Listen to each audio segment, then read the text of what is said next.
تدبر قرآن امین احسن اصلاحی سورہ نمل آیات 59 تا 93 الفاظ کی تحقیق اور آیات کی وضاحت۔ اعوذ باللہ من الشیطان الرجیم، بسم اللہ الرحمن الرحیم۔ قل الحمد للہ وسلام علی عبادہ الذین اصطفیٰ اللہ خیر عما یشرکون۔ اس آیت کی نوعیت پیچھے اور آگے کے مطالب کے درمیان ایک بلیغ گریز اور نہایت خوبصورت حلقہ اتصال کی ہے۔ اوپر جو واقعات مذکور ہوئے ہیں ان سے دو حقیقتیں نہایت واضح ہو کر سامنے آ گئی ہیں۔ ایک یہ کہ اللہ تعالیٰ اس دنیا کو پیدا کر کے اس سے بے تعلق نہیں ہو بیٹھا ہے، بلکہ اس کے عدل اور اس کی رحمت کی نشانیاں برابر اس میں ظاہر ہو رہی ہیں۔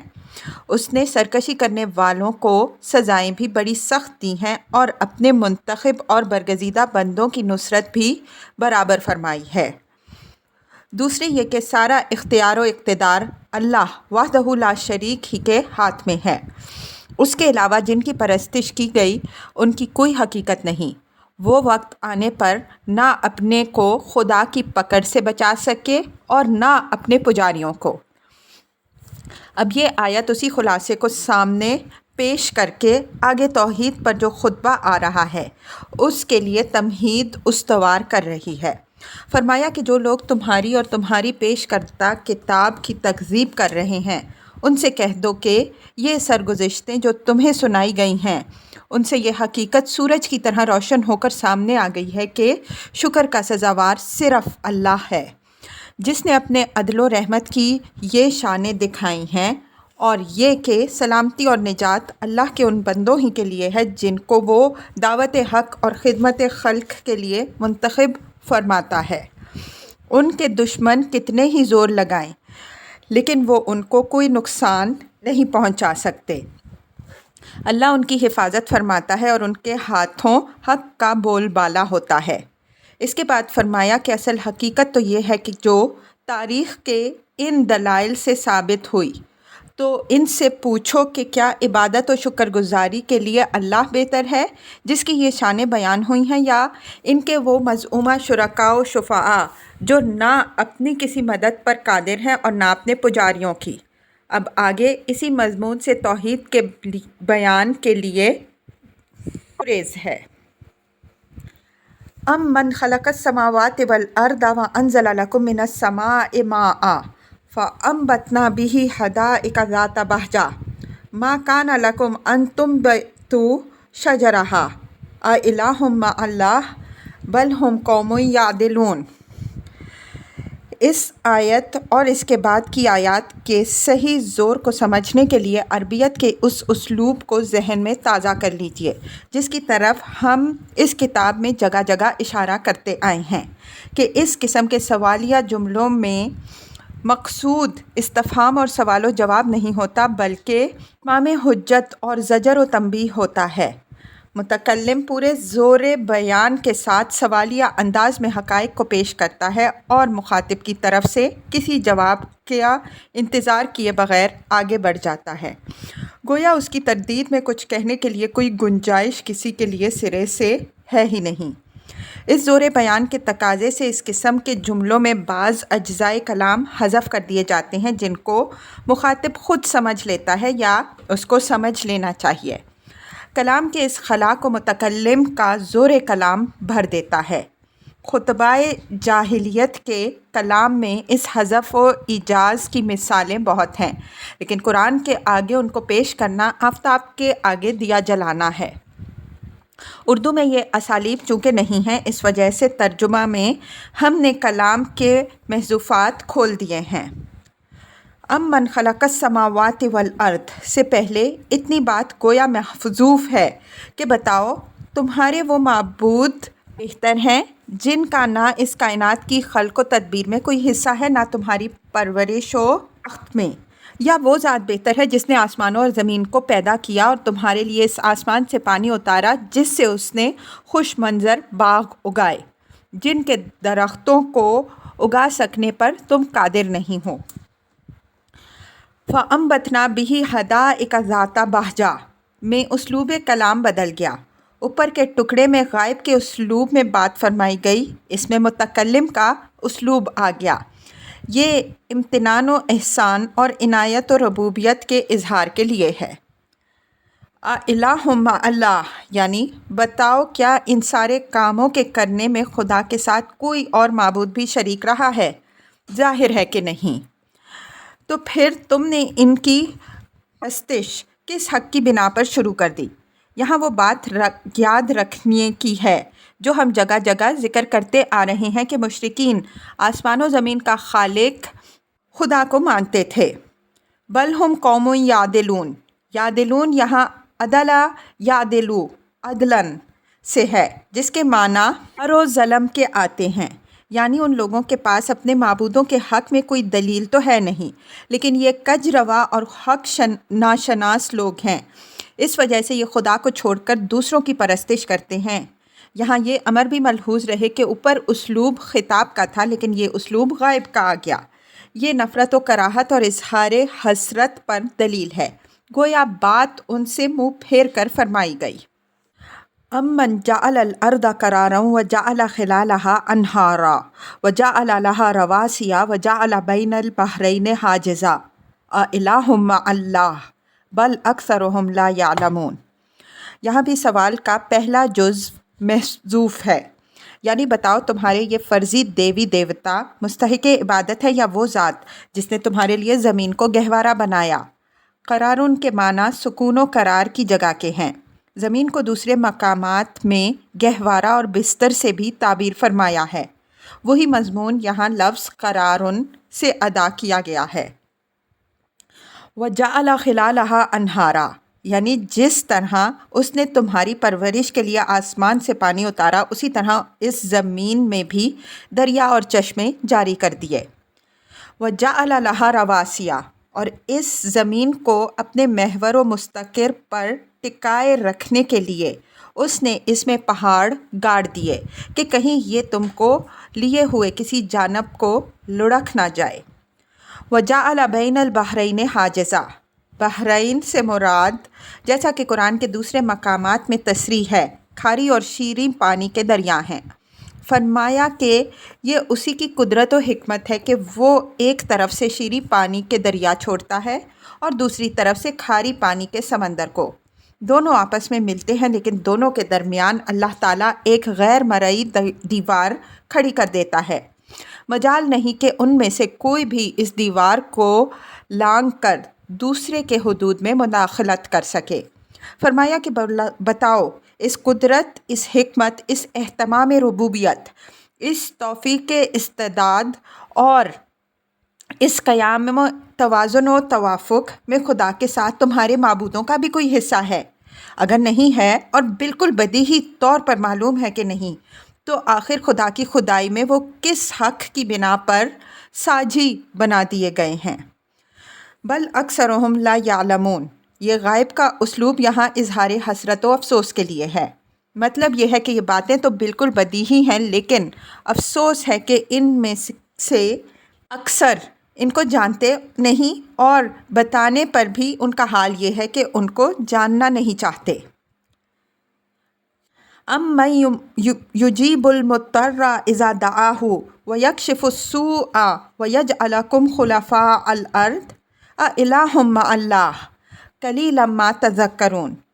اس سے پہلے بھی اسی طرح کا سوال محذوف ہے جس کی مثالیں اوپر گزر چکی ہیں، یعنی بتاؤ تمہارے یہ دیوی دیوتا بہتر ہیں جو نہ سنتے ہیں، نہ دیکھتے ہیں، نہ ضرر پہنچا سکتے ہیں، نہ نفع، نہ کسی کی فریاد رسی پر قادر ہیں، نہ کسی کی مدد پر، یا وہ ذات جو مضطر کی فریاد رسی اور اس کے دکھ درد کا ازالہ کرتی ہے، یعنی جس کی بھی فریاد رسی ہوتی ہے بہرحال اسی کی طرف سے ہوتی ہے، کسی اور کی طرف سے نہیں ہوتی۔ یہاں یہ امر یاد رکھیے کہ یہی مضمون قرآن کے دوسرے مقامات میں مشیت الہی کی قید کے ساتھ بیان ہوا ہے، جس کے معنی یہ ہے کہ اللہ تعالیٰ کی مشیت و حکمت جس کے لیے مقتضی ہوتی ہے اس کے دکھ درد کو دور فرما دیتا ہے، اور کسی حقیقی مضطر کی فریاد رسی اگر بر وقت نہیں ہوتی تو کسی دوسرے زیادہ موزوں تر وقت کے لیے اٹھا رکھی جاتی ہے، اور اگر اس شکل میں نہیں ہوتی جس شکل میں وہ چاہتا ہے تو اس سے مختلف اور بہتر شکل میں پوری ہوتی ہے، اور اگر اس دنیا میں نہیں ہوتی تو وہ آخرت میں اس کے لیے موجب اجر ہوتی ہے۔ قبولیت فریاد و دعا کے باب میں ان باتوں کی وضاحت ان کے محل میں ہو چکی ہے۔ اس ٹکڑے کو ان تمام اصولی حقائق کی روشنی میں سمجھیے۔ وَيَجْعَلَكُمْ خُلَفَاءَ الْأَرْضِ، اسلوب بیان دلیل ہے کہ یہاں مراد ایک قوم کو ہٹا کر دوسری قوم کو اس کی جانشین بنانا ہے۔ مطلب یہ ہے کہ اس دنیا میں یہ جو دیکھتے ہو کہ ایک قوم مٹتی اور دوسری قوم اس کی جگہ لیتی ہے، تو نہ یہ اتفاقی واقعات ہیں اور نہ یہ رد و بدل کرنے پر خدا کے سوا کوئی دوسرا قادر ہے۔ یہ سب کچھ خدا ہی کے حکم اور اسی کی حکمت کے تحت ہوتا ہے۔ یہ قریش کو تنبیہ ہے کہ اگر آج تم کو اس سرزمین میں اقتدار حاصل ہے تو یہ تمہارا اپنا حاصل کردہ نہیں بلکہ یہ خدا کا عطا کردہ ہے۔ یہ اقتدار دے کر وہ تمہارا امتحان کر رہا ہے کہ تم اس کو پا کر کیا بناتے ہو۔ اگر تم نے بھی وہی روش اختیار کی جو تم سے پہلے مفسدین نے اختیار کی تو کوئی وجہ نہیں کہ تمہارے سامنے بھی وہی انجام نہ آئے جو ان کے سامنے آیا۔ خدا کا معاملہ سب کے ساتھ ایک ہی اصول کے مطابق ہے۔ اَإِلَٰهٌ مَّعَ اللَّهِ قَلِيلًا مَّا تَذَكَّرُونَ، یعنی ان میں سے کون سا کام ہے جس کے بارے میں تم کہہ سکتے ہو کہ اس میں خدا کے سوا کسی اور کی قدرت و مشیت کا بھی کوئی دخل ہے، لیکن تم وہ خود فراموش لوگ ہو کہ بہت کم یاد دہانی حاصل کرتے ہو۔ مطلب یہ ہے کہ زندگی میں جو تنبیہات اور آزمائشیں پیش آتی ہیں ان کے پیش آنے پر تو تم خدا خدا پکارتے ہو، لیکن جب وہ گزر جاتی ہیں تو خدا کو بھول کر پھر اپنی خود فراموشیوں میں گم ہو جاتے ہو، اور تمہیں یاد بھی نہیں رہتا کہ کبھی تم نے خدا کو پکارا بھی تھا اور اس سے کوئی قول و قرار بھی کیا تھا۔ یہ مضمون دوسرے مقامات میں نہایت وضاحت کے ساتھ بیان ہو چکا ہے۔ اسی طرح تاریخ نے قوموں کے رد و بدل سے متعلق جو درس عبرت و موعظت تمہارے لیے محفوظ کیے ہیں وہ بھی تمہیں صرف اس وقت یاد آتے ہیں جب سب کچھ تمہارے اپنے سروں پر گزر جائے۔ گزر جانے کے بعد تمہارے لیے تاریخ بھی عہد ماضی کا ایک فسانہ بن کر رہ جاتی ہے۔ اس سے معلوم ہوا کہ اس آیت کے دونوں ٹکڑوں میں اَمَّن یُجِیبُ الْمُضْطَرَّ اِذَا دَعَاهُ اور یجعلکم خلفاء الارض میں بڑا گہرا معنوی ربط ہے۔ مطلب یہ ہے کہ نہ تم ان مصائب سے کوئی سبق حاصل کرتے ہو جو تمہاری انفرادی زندگیوں میں پیش آتے ہیں، اور نہ اس رد و بدل ہی سے کوئی عبرت پکڑتے ہو جس سے قوموں کو دوچار ہونا پڑتا ہے۔ تو جن کی یادداشت اتنی کمزور ہو ان کو کون سبق پڑھا سکتا ہے؟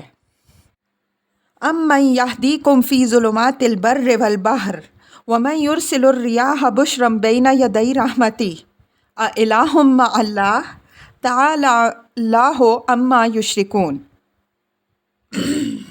اس سے پہلے بھی اسی طرح کا سوال محذوف ہے جس کی مثالیں اوپر گزر چکی ہیں، یعنی خشکی اور تری کی تاریکیوں میں جو رستہ دکھاتا ہے اور ابر رحمت سے پہلے جو موسمی ہواؤں کو چلاتا ہے، وہ لائق عبادت اور سزاوار شکر ہے یا تمہارے یہ ناکارہ معبود جو کسی مصرف کے نہیں ہیں؟ بر و بحر میں رستہ دکھانے کے لیے اللہ تعالیٰ نے جو انتظام فرمایا ہے اس کی وضاحت قرآن میں جگہ جگہ ہوئی ہے۔ یہی مضمون دوسرے مقام میں وَعَلَامَاتٍ وَبِالنَّجْمِ هُمْ يَهْتَدُونَ نحل 16 کے الفاظ میں بیان ہوئی ہے، یعنی خدا نے زمین میں بھی نشانات گاڑ دیے ہیں اور آسمان میں بھی ستاروں کے کمکمے لگا دیے ہیں جو خشکی اور تری دونوں کی تاریکیوں میں مسافروں کی رہنمائی کرتے ہیں، جو اس بات کی صاف شہادت ہے کہ اس کائنات کا خالق نہایت مہربان و کریم، اور خشکی و تری اور آسمان و زمین ہر جگہ تنہا اسی کا اختیار و اقتدار ہے، اور وہی ہے جو زمین کے خشک ہو جانے کے بعد موسمی ہواؤں کو اپنے ابر رحمت کی بشارت بنا کر ابھارتا ہے، جو بادلوں کے ٹکڑے جمع اور ان کو تہ بتہ کرتی ہے، اور پھر وہ جہاں چاہتا ہے ان کو برسا دیتا ہے۔ کیا کوئی کہہ سکتا ہے کہ آسمان کے خدا الگ، زمین کے خدا الگ؟ ابر کے دیوتا الگ اور ہواؤں کے خدا جدا ہیں۔ مطلب یہ ہے کہ اس کائنات کے ان تمام اجزائے مختلفہ کے اس توافق اور ان کی اس ہم آہنگی کے مشاہدے کے بعد بھی اگر کوئی یہ سمجھتا ہے کہ اس میں مختلف ارادے کار فرما ہیں اور خدا کی خدائی میں دوسرے دیوی دیوتا بھی شریک ہیں تو وہ نہایت خودن ہے۔ اس کائنات کا خالق ان فرضی دیوی دیوتاؤں سے منزہ اور عرفہ ہے۔ اللہ تعالیٰ جل شانہ کے ساتھ ان حقیر چیزوں کا کوئی جوڑ نہیں ہے۔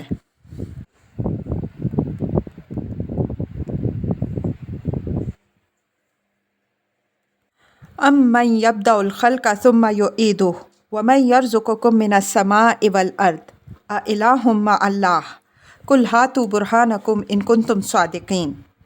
یہاں بھی سوال کا ایک حصہ محذوف ہے جو قرینہ سے واضح ہو رہا ہے، یعنی تمہارے یہ اصنام و اوثان لائق عبادت ہیں یا وہ ذات جس نے اس خلق کا آغاز کیا اور ہر چیز کو وجود میں لاتی ہے۔ اس کے ساتھ ایدہ ملا کر ابدائے خلق کے ایک بدیہی نتیجے کو ظاہر فرما دیا کہ جب وہی ہر چیز کا آغاز فرماتا ہے تو وہ اس کا اعادہ بھی کر سکتا ہے اور وہ ایسا لازماً کرے گا۔ اگر وہ نہ کرے تو اس کے معنی یہ ہیں کہ اس نے یہ سارا کارخانہ بالکل عبث بنایا ہے۔ دوسرے مقامات میں یہ بات دلائل کی تفصیل کے ساتھ بیان ہوئی ہے۔ یہاں یہ ایک بدیہی حقیقت کے ایک بدیہی نتیجے کے طور پر بیان کر دی گئی ہے کہ جب اس کائنات کے ابداع سے انکار کی گنجائش نہیں ہے تو اس کے اعادہ میں شک کی گنجائش کہاں سے نکلی؟ وَمَن يَرْزُقُكُم مِّنَ السَّمَاءِ وَالْأَرْضِ، یعنی خلق کے بعد وہی ہے جو تمہاری رزق رسانی اور پرورش کا سامان کرتا ہے، اور اس کام میں وہ آسمان کو بھی استعمال کرتا ہے اور زمین کو بھی۔ آسمان سے وہ تمہارے لیے پانی برساتا ہے اور زمین سے تمہارے لیے طرح طرح کی چیزیں اگاتا ہے۔ کیا تم کہہ سکتے ہو کہ ان کاموں میں کوئی اور بھی شریک ہے؟ قُلْ ہاتوا برہانکم ان کنتم صادقین۔ مطلب یہ ہے کہ یہ ساری چیزیں جو مذکور ہوئی ہیں ان کا کوئی فاعل ماننا تو ناگزیر ہے۔ بغیر کسی فاعل حکیم و قدیر کے یہ چیزیں وجود میں نہیں آ گئی ہیں۔ اس سے معلوم ہوا کہ ایک خدائی حی القیوم کا وجود تو برہان قطعی سے ثابت ہے، اس وجہ سے اس کو ہم مانتے ہیں اور تمہارے لیے بھی اس کے ماننے کے سوا کوئی چارہ نہیں۔ اب اگر تم یہ دعویٰ کرتے ہو کہ اس کے سوا کچھ اور خدا بھی ہیں تو ان کے ثبوت کے لیے دلیل پیش کرنا تمہاری ذمہ داری ہے۔ اگر ان کے حق میں تمہارے پاس کوئی برہان ہے تو اس کو پیش کرو۔ اس ساری بحث کا خلاصہ دو لفظوں میں یوں پیش کیا جا سکتا ہے کہ جو خدا کو نہیں مانتا ان سوالوں کا کوئی اطمینان بخش جواب دے جو اوپر مذکور ہوئے، اور اگر مانتا ہے لیکن اس کے ساتھ دوسرے خداؤں کو بھی شریک کرتا ہے تو وہ ان خداؤں کے حق میں دلیل پیش کرے۔ دلیل و ثبوت کی ذمہ داری بہرحال منکروں یا مشرکوں پر ہے۔ خدا کے ماننے والوں پر کسی چیز کو ثابت کرنے کی ذمہ داری عائد نہیں ہوتی، وہ تو ایک بدیہی حقیقت کو مانتے ہیں۔ قُلْ لَا يَعْلَمُ مَنْ فِي السَّمَاوَاتِ وَالْأَرْضِ الْغَيْبَ إِلَّا اللَّهُ وَمَا يَشْعُرُونَ أَيَّانَ يُبْعَثُونَ۔ یہ توحید و شرک کی اس بحث کی آخری بات ہے کہ اگر کسی کو یہ غلط فہمی ہے کہ آسمان و زمین کے اندر غیب کا علم کسی اور کو بھی ہے، اس وجہ سے وہ لائق عبادت ہے، تو اس کی یہ غلط فہمی بھی دور کر دو کہ غیب کا علم خدا کے سوا آسمانوں اور زمین میں کسی کو بھی نہیں ہے۔ جب آسمان والوں میں سے بھی کسی کو غیب کا پتہ نہیں تو زمین والوں کا کیا سوال؟ فرمایا کہ غیب کا علم تو درکنار، ان کو یہ بھی خبر نہیں ہے کہ وہ کب اٹھائے جائیں گے، یعنی جب انہیں اپنے اٹھائے جانے کی بھی خبر نہیں تو ان کی شفاعت کے بھروسے پر ان کو معبود مان کر ان کی پرستش کرنے کے کیا معنی؟ یہ مضمون سورہ نحل کی آیات 20 تا 21 میں بھی گزر چکا ہے، وہاں ہم اس کے ہر پہلو پر بحث کر چکے ہیں۔ بل ادارک علمہم فی الآخرہ بل ہم فی شک منہا بل ہم منہا امون۔ ادارکا دراصل تدارک ہے جو باقاعدہ کام ادرکا بن گیا، جس طرح شاکلہ سے استقلا بن گیا ہے۔ تدارک القوم کے معنی ہوں گے قوم کے اگلے پچھلے سب ایک دوسرے کے ساتھ مل گئے۔ قرآن مجید میں ہے حتیٰ اذا ادارکوا فیہا جمیعا، یہاں تک کہ جب وہ سب کے سب اکٹھے ہو گئے۔ یہیں سے اس کے اندر اختلاط اور گڑبڑ ہونے کا مفہوم بھی پیدا ہوا، اس لیے کہ جب مختلف چیزیں اکٹھی ہو جاتی ہیں تو وہ آپس میں گڑبڑ ہو جاتی ہیں۔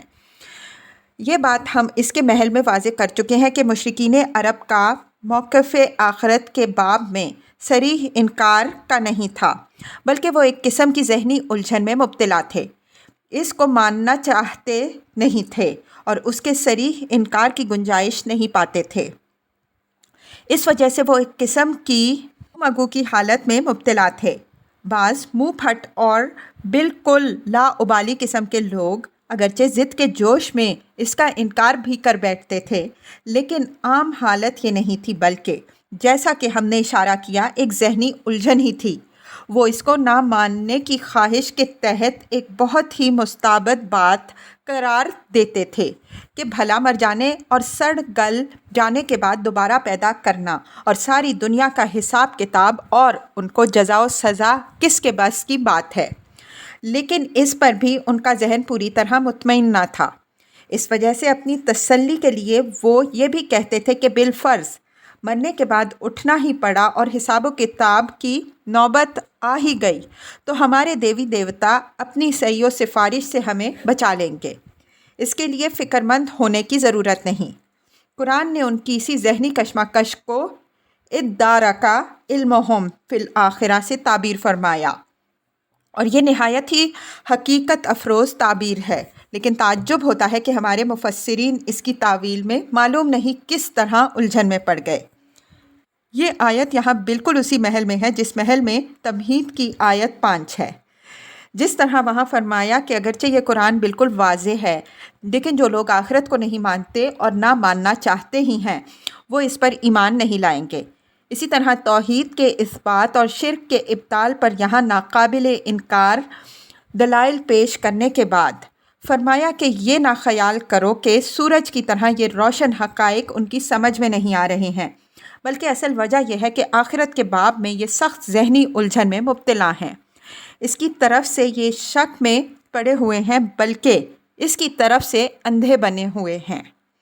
یہ ایک حقیقت ہے کہ حقائق سے گریز و فرار کی اصل علت آخرت سے گریز و فرار ہی ہے۔ آخرت کو مان لینے سے چونکہ انسان پر عظیم ذمہ داریاں عائد ہوتی ہیں، اس وجہ سے وہ اس سے بھاگتا ہے، اور فرار کے لیے چونکہ کوئی راہ نہیں ہے، اس وجہ سے وہ چور دروازے تلاش کرتا ہے۔ یہ چیز اس کو ایک شدید ذہنی الجھن میں مبتلا کر دیتی ہے۔ وہ حقائق سے گریز کے لیے ان کے اندر شک کے پہلو ڈھونڈتا ہے۔ یہ غیر فطری جستجو اس کو شک کا مریض بنا دیتی ہے، جس کا نتیجہ یہ ہوتا ہے کہ اسے صریح حقائق سے آنکھیں بند کر کے اندھا بننا پڑتا ہے۔ گویا قرآن نے اس آیت میں ان کے مرض کی تدریجی ارتقاء کو واضح فرمایا کہ انہوں نے آخرت کو نہ ماننے کی خواہش کے تحت اپنے ذہن و فکر کو مریض بنایا۔ پھر جب وہ شک کے مریض بن گئے تو انہیں آفاق و انفس کے تمام شواہد و حقائق سے آنکھیں بند کر لینی پڑیں، اس لیے کہ اس میں حقائق کا وجہ ان کی طبیعت پر نہایت شاک گزرتا ہے۔